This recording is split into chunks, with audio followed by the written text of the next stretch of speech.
Now we can see what is capital structure planning. We know what is capital structure and why the capital structure planning has got this much important.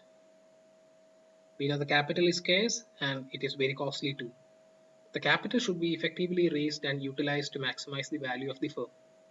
So after estimating the capital requirement, it is necessary to decide the best mix of different sources to be used in raising the estimated capital.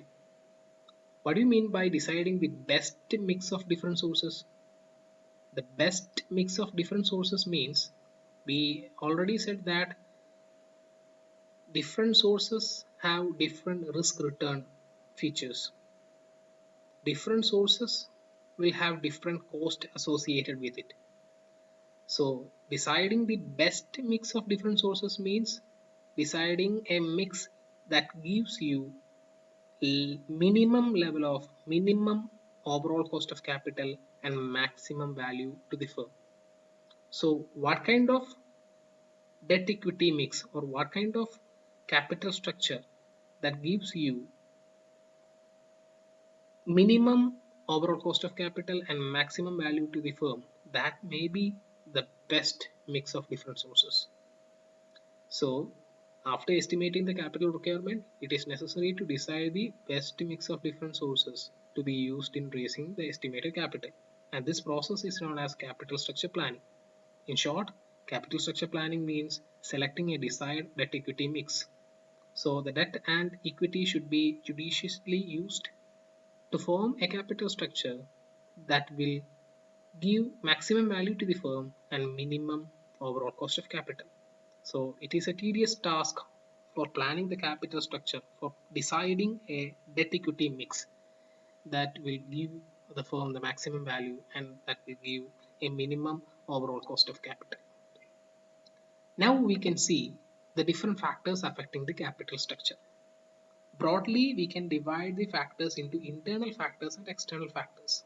While deciding or while doing the capital structure planning, these factors will affect our capital structure planning. Some internal factors are there, some external factors. First of all, we can discuss the internal factors: size of business, nature of business, regularity and certainty of income, profitability, liquidity, and flexibility. First one is size of business. The size of business is an important factor that affects the capital structure. It is very difficult for small business to get long-term loans because of their lower credit worthiness and all. It is very difficult for them to get long-term loans and it is very hard for them to pay the interest to these loans. So small business will definitely depend upon owners' funds like equity shares and retained earnings. For large business, because of their good credit worthiness, it is very easy to get loans and it is very easy for them to repay the loans and repay the interest also. So for large business, they can use any kind of sources, but they can use the borrowed funds in a good way. Now moving on to nature of business. We can classify nature of business into two: manufacturing firms and trading firms. The manufacturing concerns, they have invested a lot on fixed assets, so they have a lot of risk in that.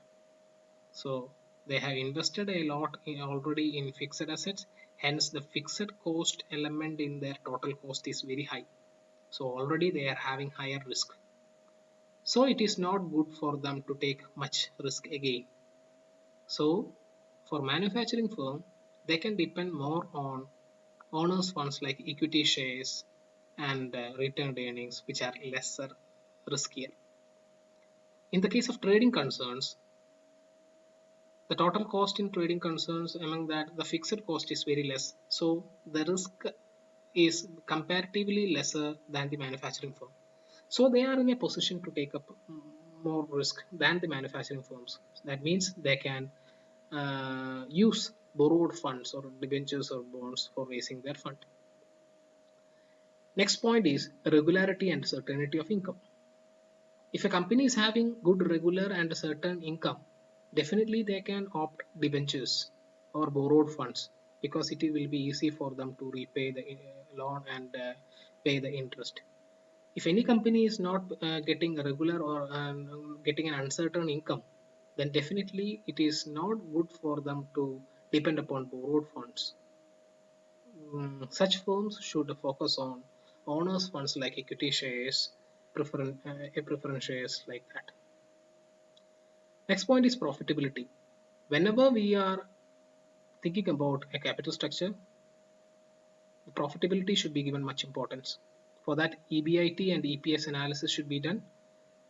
Through that, we should find out a best capital mix that will help to give maximum value to the that will give maximum that will maximize the earning per share EPS. So profitability factor should also be checked. The debt equity mix that will give highest EPS value should be chosen. Next one is liquidity, that means cash flow analysis. So the cash inflow and cash outflow should be analyzed. And if a company which is having higher cash inflow than cash outflow, definitely they can depend upon debentures and borrowed funds, because cash inflow is more than the cash outflow. So they will have adequate money with them. So it will be easy for them to repay the loan and repay the to pay the interest and all. So a company which is having higher cash inflow than the cash outflow, they can depend upon borrowed funds and vice versa. And flexibility. While deciding a capital structure, flexibility should also be given much importance, because always a provision should be given for raising fund through debt. So these are the most important internal factors. Now we can move on to external factors. Attitude of investors, cost of financing, legal requirements, attitude of management. If a company, if companies entrepreneurs are venturesome and they are ready to accept risk, then definitely the company can depend upon equity shares or preference shares for raising fund. If the investors are not at all ready to take up risk, or they are very conservative in approach, then the firm should depend upon debentures that will give a certain income to the investors for sure. Next one is cost of financing. Cost of financing should also be checked. It is desirable to employ cheapest source of finance to maximize the return. Generally, the cost of financing by debenture is cheaper than the financing by the issue of equity shares. So cheaper sources of finance should be used for more. And next point is legal requirements. While determining the capital structure, the company should uh, take care of the relevant provisions and various laws framed by the government from time to time. It should check the different laws and norms of financial institutions, SEBI, stock exchange, etc. Next point is attitude of management. It is very important, the attitude of management. If the management is prepared to take a greater risk, then definitely, if they are ready to take up risk to reduce the cost of capital, such management depends heavily on debt as a source of capital. On the other hand, if the managements are conservative and they don't like to take up much risk, then definitely they will depend upon equity capital as a source of fund. So these are the different sources, internal and external factors that will affect in the capital structure planning. Now we can move on to another important topic, that is optimal capital structure. Whether there is an optimal capital structure or not. See, in this case, optimal capital structure is the capital structure at which the weighted average cost of capital is minimum and thereby maximum value of the firm. We already said in the capital structure planning that a capital structure planning will be a complete plan in which the debt equity mix is framed so that the overall cost of capital is minimized and the uh, value of the firm is maximized. Now we can see two curves, that is one curve is value curve and the other one is cost curve. So the debt equity mix should be in such a way that at this particular point we can see that the value of the firm is maximum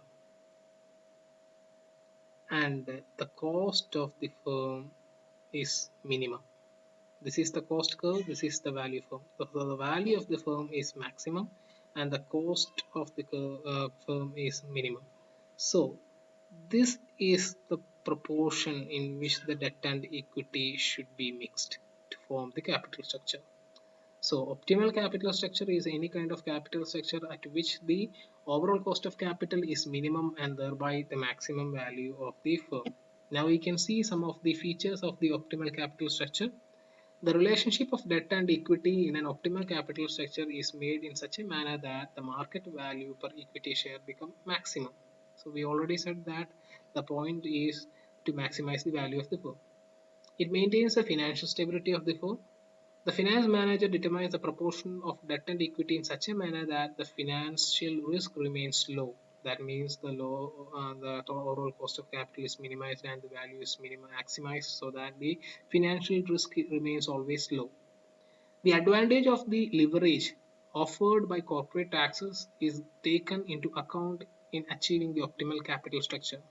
What do you mean by leverage? Leverage means if we are using debt in our capital structure, we can say that our firm is leveraged.